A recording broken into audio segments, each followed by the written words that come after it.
still, we had went through the hive boxes to look for the queen. We saw lots of eggs and lots of larvae, so we know there's a queen in there. I just don't know where. She's being elusive today. So, but what I'm going to do is I'm going to give them a little more room. I'm going to use my queen excluder up here, and I'm going to put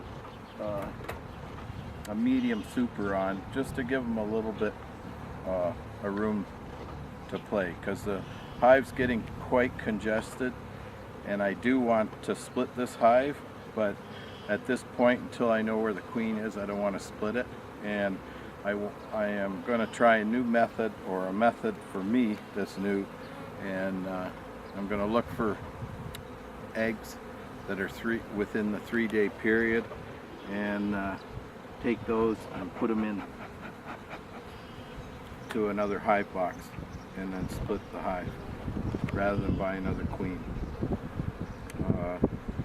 Or if I see a queen cell cup, which I didn't today, which was good, that tells me they're getting ready to swarm.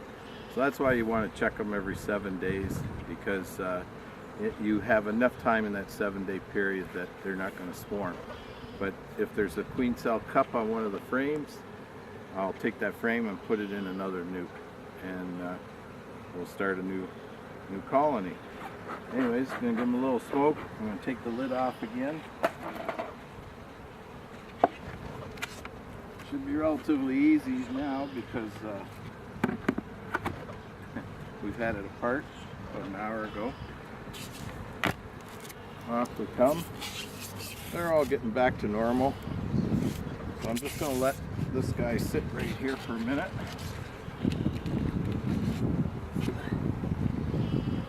Sure wish I could find that queen though. And we're going to put, this is our queen excluder. It's wires on the bottom, smooth on the top.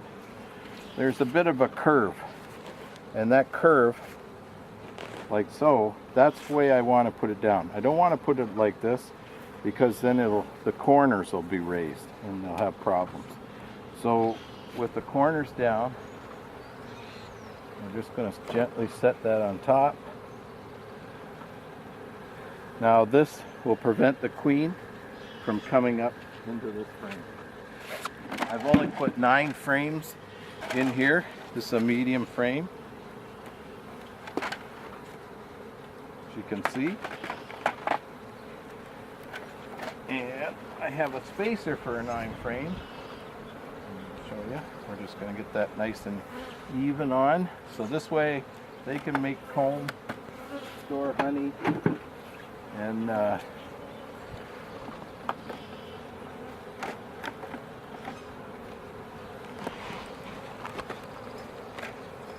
first time I've used this frame spacer.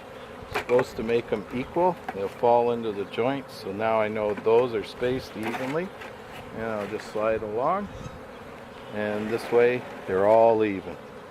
Okay, so that gives them lots of room, a little bit of space on the outside for air circulation, and it'll help them out. So if they get overcrowded, they got somewhere to go. Right now, I've got quite a few here. I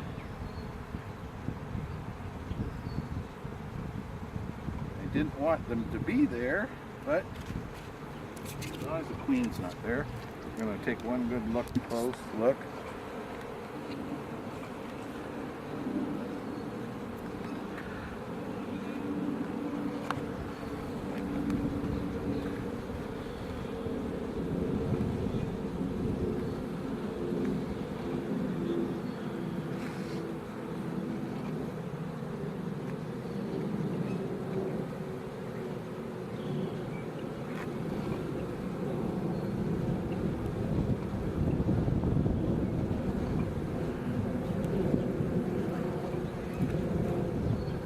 Well, I don't see her.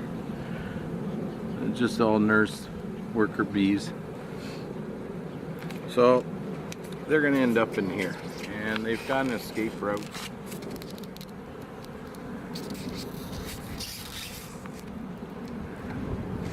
right here if they don't want to go through that excluder. And now there's a huge, nice area for them. They've got lots of room to expand, and should be happy about that. And I just like to make sure that everybody's square. I noticed this one's not quite square. Before it gets down, I like to square them up.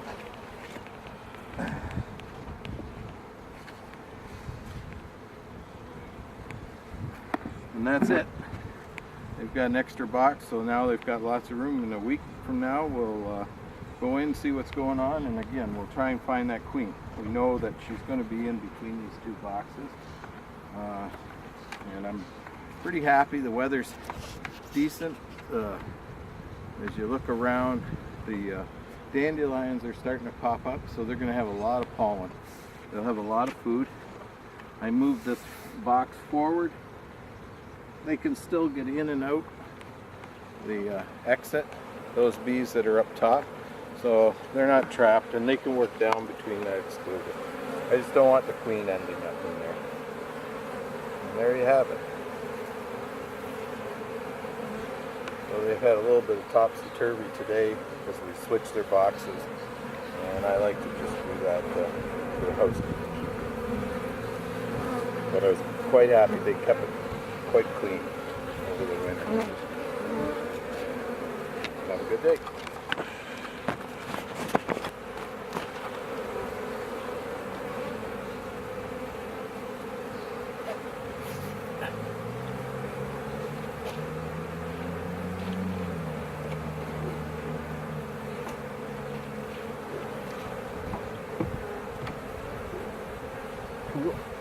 Even my e-wagon